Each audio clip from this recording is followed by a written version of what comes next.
What is live scan fingerprinting? It is where you get fingerprinted on an electronic device. Just so happen I got one hanging around here. And they're going to fingerprint you on an electronic device where they're going to put your fingerprints on a particular screen on a device. Now, there's different types of devices out there. This is just one of many out there, of hundreds out there. Might be small as it could fit in my hand, or big as your telephone, or big as your old-fashioned phone books back in the days, or big as a trash can. I've seen all sorts and sizes of LiveScan devices out there. Now, I ain't talking big dumps. I'm talking about a regular office type of trash can, which is the same size as some LiveScan devices. So all it means you get fingerprint on an electronic device. That's all it means. LiveScan means electronic fingerprinting. No ifs, ands, or buts. That's all it really means. Electronic fingerprinting. I'm going to come back to this towel here later on. Matter of fact, I'm going to go back and talk about this right now real fast. When you purchase a LiveScan machine or you get one for yourself, sometimes they try to upsell you on other things to keep you covered. And they might sell you all this extra stuff you may not need. Right? You hear me, folks? Write this down. Sometimes a regular dollar towel is just as sufficient. You're saving hundreds of dollars trying to buy some fancy case to keep your LiveScan protected. You're not going to play football with it. You're not going to play soccer with it. You're not going to play frisbee with it. It's going to stay with you next to you on your desk or someplace very safe to begin with. So don't try to spend hundreds of dollars on some type of specialized case for a LiveScan device like this. There's other things you could do to save that money and invest in your business wisely. And sometimes all you really need is just a towel on top of, keep it from touching it or coming to it when the light's on. Just keep the dust off it. Little simple techniques there.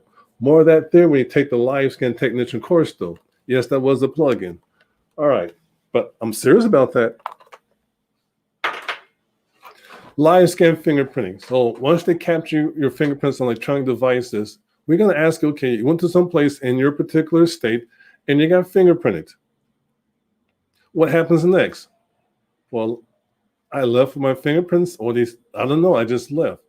Well, pretty much 2 or 3 things are going on right there. One is when they capture your fingerprints on an electronic device, they could have printed out your fingerprints on an ink card. So basically you got ink card fingerprinting done.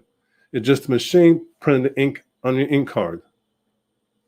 Or you went to someplace old-fashioned way, which is still a big service for that out there, or you went to someplace and they manually fingerprint you on paper and ink and give you back the fingerprints. Basically, the outcome's still the same thing. You left the office, getting a LiveScan done with your fingerprints in your hand on the ink card. And typically, ink card's called the FD258. That's the most standard one here across the country. It's called FD258 ink card. There's other variations out there, but that's the most popular one out there in the United States. Pretty much across the world too. All right. Option number 2 for LiveScan fingerprinting. What is that there? Where you capture your fingerprints on an electronic device there. Good morning. Thank you again. Welcome. Hope you got your coffee cup ready there. Or they capture your fingerprints on an electronic device, and this time they're going to capture your fingerprints and transmit them to a particular entity. Now, what the entity is, I don't know. You may not know yourself. There's different type of LiveScan transmissions out there as this very moment. Thousands of being done per second. More than that, being done right now. So when you get your fingerprints captured on a LiveScan device and they transmit your fingerprints, and you're trying to figure out, can you do that same type of LiveScan service in your state? You really don't know. There might be a point where it's a specialized service that's required by the government, but not for a job or license. It might be when they took your fingerprints on a machine, you might did something dumb and got locked up in jail, and they took a LiveScan fingerprints of you and transmitted it to the government entity to do a background check right then and there, that very moment. Or perhaps you went to one place, for example, maybe in California, where you went to someplace where the fingerprints on the LiveScan device and they transmitted your fingerprints to the Department of Justice. In this particular case, the Department of Justice is for California I'm referring to, and they capture your fingerprints for most cases for a job or license within the state of California. All right, so maybe a person you went to in a different state captured your fingerprints on a LiveScan device, and they could have been an agent for the one particular agency that has the contract for that particular state. Most states, in regards to a background check for a job or license, in most cases, only has one vendor that has the contract for that particular state. Let me repeat myself. Most states have only one contractor or approved entity that captures the fingerprints through their network and transmit to get the fingerprints sent in for a background check for both state and or federal level for a particular job or license in that particular state. And if by chance you went to a particular location where that state, for let's get an example, Oklahoma, they have the one particular vendor there as this recording of this session, but they may have agencies or contractors or subcontractors or agents, how they want to call their team, authorized to use their particular network that's been approved for that particular state to transmit fingerprints through their network to the government entity for a background check. Now, just because that one particular office you went to could be like a school district, one of their major buildings, just because they have the authority doesn't mean you can get the same thing. Just because Willie Lunchmeat down the street has the same position and authority to transmit doesn't mean that you are going ahead and get the same opportunities. It might not happen. Maybe Willie, now I'm saying name Willie Lunchmeat, it's just a joke. If there's a Willie Lunchmeat out there, peace. No hard feelings, man. I'm just, just trying to joke out there. Wow. That's a pretty loud motorcycle. All right, but anyway, doesn't mean you get the same opportunities. You would have to contact that particular state entity's contractor and see if they give you permission to use their equipment to transmit to your particular state for LiveScan. In most cases, it's not going to happen. I'm just trying to keep this real with you. I really am. Big J Cup again. I'm just trying to keep this real. And let me take it to a different thing here. I'm going to touch back on this later on also. Just because you see a whole bunch of YouTube videos out there saying you can do LiveScan in your particular state, don't believe the hype. That is not always the case. It's not always the case. Sometimes it could be in some situations, but not all the time. Quit chasing that shiny object and do your due diligence. Find out for sure if this is what you're getting into is what you really thought you're going to get. Just because somebody told you, hey, come over here for free, we provide free dental service. Heck, you might be walking into some type of ambush and get your teeth knocked out. Your cavity's gone forever. I promise you, to knock out your teeth, you won't get back that cavity again. But just be careful where you go. Be careful who you work with. There's certain questions you should be asking the vendor ahead of time to make sure this is what you're really getting into. Just be careful. That's all I can say. Just be careful. I talked to one gentleman yesterday. Hope you're able to jump on board today. Perhaps I get an interview one time later on. I talked to a few folks, matter of fact, where they went ahead and chased that shiny object, got the equipment, and they stuck with it because they realized at that point they were just there to sell people their equipment, but not able to do live scans like they thought they could do. They could do live scans and print on the ink cards, but in their mind, they were thinking live scans where they can transmit to a particular state. Be careful, do your homework, do your due diligence. All right. I also talked about here last session, part 1. This is part 2 here regarding, I'm looking for that bandit there, about ink card fingerprinting. Now, I say you can do a live scan transmission where you're able to print out on ink cards. Great. I say you can do live scan services, but you print on ink cards, or you may be able to be approved to do live scan transmissions and transmit to a particular state entity. Most of the states won't let you do it, but very few of the states will let you do it. For example, you have Florida and California, East Coast and West Coast. Those particular states do have strict guidelines to follow to get approved to do live scans for your in that particular states to transmit to that particular state. So now, ink card fingerprinting. What that is, where you go to a location, or perhaps they paying you, the technician, to fingerprint them down the line, just don't know it yet. But pretty much it means your fingerprints be captured and placed on an ink card. where they're going to go ahead and roll your fingers in some ink, like you see in the old school methods, or you see on TV shows sometimes when they got the person all handcuffed and they're taking their fingerprints on the ink card and stuff. There's different ways to capture fingerprints in the ink card, but pretty much you're going to take ink, put on your hand, on your fingers and thumbs, and they're going to place your fingerprints on that paper. Now, you notice I said place your fingerprints on that paper. I'm not going to show you over this short session how to roll them or ink them up properly, but pretty much they place the fingerprints from your hand onto paper. That's called ink card fingerprinting, when they put ink on your hands, when they apply ink on your hands, on your fingertips and thumbs, or I call them digits. Okay, real quick bonus right here. Right hand, 5 digits for fingerprint purposes. Left hand, 5 digits for fingerprinting purposes.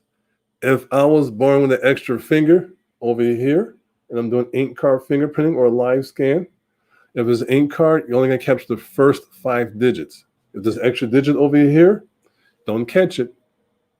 Okay? As long as I told you that there. So, right hand, I have 4 fingers and 1 thumb. Left hand, I got 5 fingers and 1 thumb. So I have a total of 11 digits. 1, 2, 3, 4, 5, 6. That's my left hand. 6, 7, 8, 9, 10. I don't count the last one on the ink card. Okay? Some folks think this is a joke, but when we take a training program for ink card fingerprinting, you understand the reason why. So in your position as a technician, fingerprint technician, you capture the first 5 digits per hand. And how I count them off to you guys is a little bit different practice in the medical field. All right. Go back to ink card fingerprinting. I told you I got a lot of information in here going on today. And let me recap on this one here also. Don't fall for the hype. Do your homework. Okay? Very important. Don't fall for the hype. Do your homework. You pay for what you get. Okay? If you want to go ahead and do ink card fingerprinting in your particular state, in most chances you may be able to do that. But there are some states where they require you to have some type of license to do ink card fingerprinting. I'm referring to right now, for example, California. You need to have your fingerprint certification to do fingerprinting in the state of California. And there are a few exemptions, like law enforcement entity or government agencies that's approved to do it through their government, policies. But as an individual in California, or a small business owner, or even a large business owner, if you're not government related, you need to get your fingerprint certification. If you're going to fingerprint in California, that particular license, which is a lifetime certification, during this session, I'm saying this here, it could change tomorrow. You need to have that license, and they're going to assign you a 6-digit license number. Most other states don't have that specific requirement. If you're in Illinois, you may have to have a license or 2 licenses to do live scans in that particular state where you're transmitting your fingerprints to Illinois because you're a resident in Illinois. Okay? Now, they don't have a specific license you need to have to do ink card fingerprinting in Illinois, but for live scan transmission in Illinois, you need to have 1 and 2 licenses depending on your position there with the organization applying for that particular service to provide to the state. So, do your homework. Don't fall for the hype. Just because people tell you can do live scans in your state, find out where the fingerprints been sent to. Find out once you capture fingerprints on the live scan device, what happens next with the fingerprints. Please do this here. We get a whole bunch of calls and questions about this here, and there's certain organization out there that should present a better picture for you guys. Find out, do your homework. Please find out and do your homework. Hey, how we doing out there, bestie? How we doing? All right. Next thing here. Let's see here. I mentioned earlier, don't chase the shiny object. A lot of folks out there want to do fingerprinting, and I understand why it's a great opportunity to get some additional cash flow, some additional revenue into your family, into your business, into your daily lives. It's also helping out a lot of folks who need these professional licenses and jobs to take care of their family too. And as a barrier for them, they need to get the background check done via fingerprinting. So when you decide to move forward and do fingerprinting in your particular state, don't chase the shiny object. Don't fall for the lowest price. Don't fall for these different plans out there. Sit back, regroup, and do your homework. I talked to countless individuals, and I hear a lot of these stories where they signed up, got themselves a LiveScan machine, and they're able to transmit in their state to the particular state, and they got the machine at a very low price.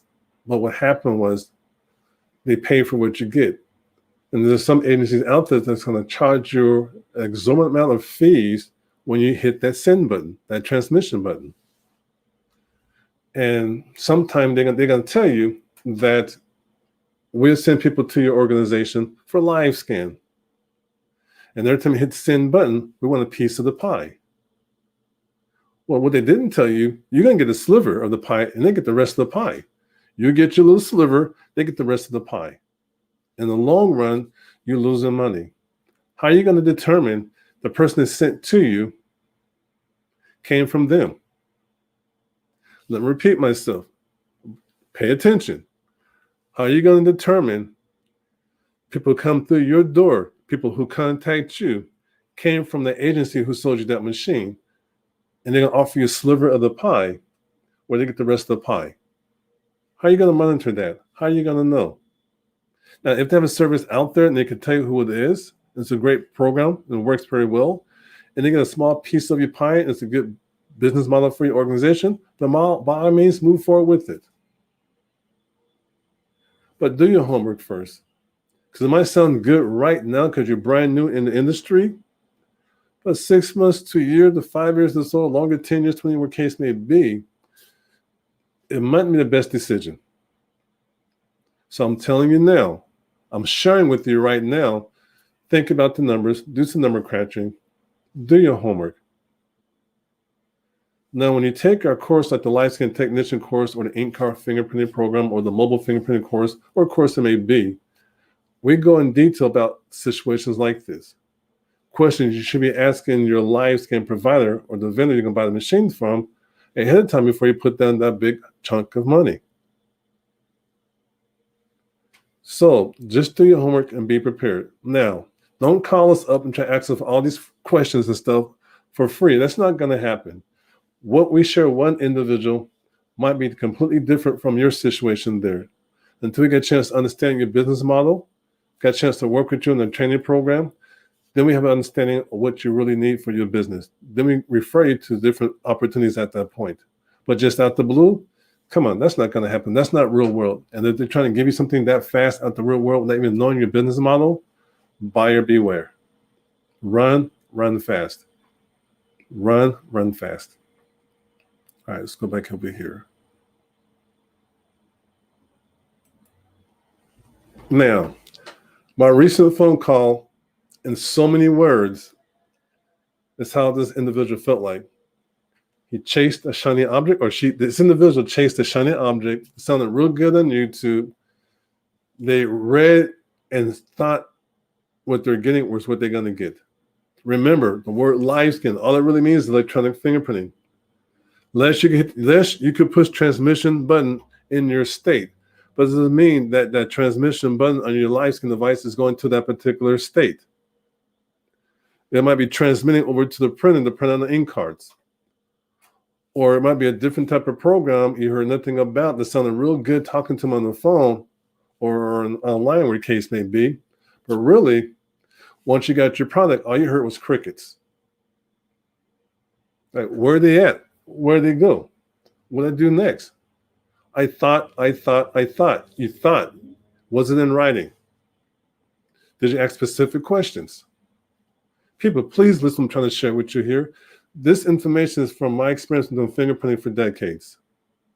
Heck, my first job fingerprinting, I was 17, 18 years old. Just a few years ago, just a few years ago, I was 17, 18 years old. But really, I've been fingerprinting since I was 18 years old. I know a little bit about the situation. Matter of fact, I'm going to tell you a quick story here. The first person I had to fingerprint, I was in law enforcement, military police. I had one of those partners I rolled with, and there was a big disconnect about our social values. I'm just trying to keep it real here. I had to end up unhandcuffing this one guy. Remember, I was 18 years old. I was 165 pounds soaking wet. This guy was so big, his arms were bigger than my legs. This guy acted like he ate nails for breakfast. This guy was just big, like he looked at the handcuffs and just bite them off. I had to unhandcuff this gentleman and fingerprint him.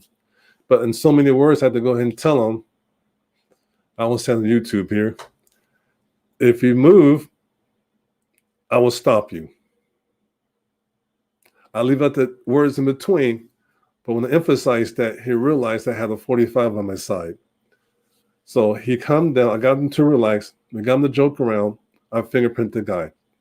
But that was my first experience. It's a longer story than that there, but I've been fingerprinting for quite some time. But going back to the shiny object, do your homework, be careful, become a member of the association, take advantage of our resources. Just don't jump straight into it overnight blindly. And something might jump into it. We might be able to help you out at that point once you sign those contracts. We can show you how to market and grow your business down the line. We have great programs for that there, great training programs for that.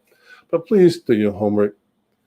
And yes, there are people in our membership who have purchased these shiny objects up front, and the next day or two, once they got the product, they felt like they got kicked to the curb. They did. Now, if you got kicked to the curb, let us know. We might invite you on one of our shows. We need to hear your story. That way, people hear what's going on, and they won't be suckered in the same thing.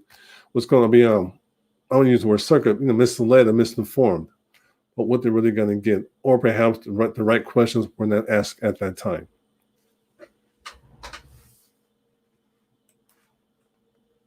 What's your next steps? What you going to do? Are you going to go ahead and get your questions answered? Are you going to do your homework? Are you going to chase that shiny object, right? You're going to run down and chase. Now, I got that machine. You're chasing it, right? You're chasing it. As soon as you'd fumble the ball. It's going to happen. It happens every day. All we can tell you in so many words, we told you. Be safe. Be careful out there. Just don't chase the shiny objects. Have a good plan.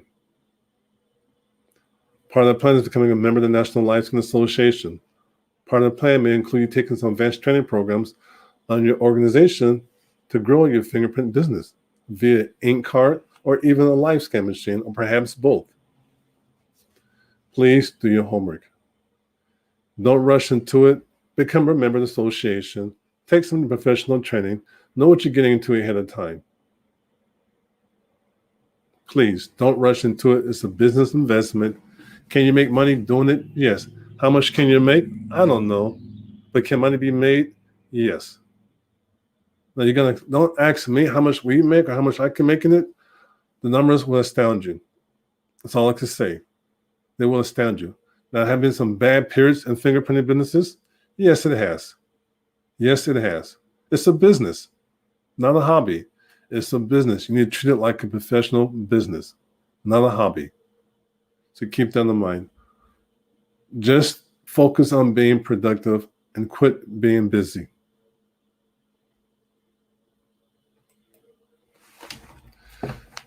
Think about these things to consider, the things we shared with you today. Write them down. Write down your thoughts. Put a plan in action. Now, for us, when we first got started on LiveScan, because I do things a little bit differently, it took us about 6 months to be up and running.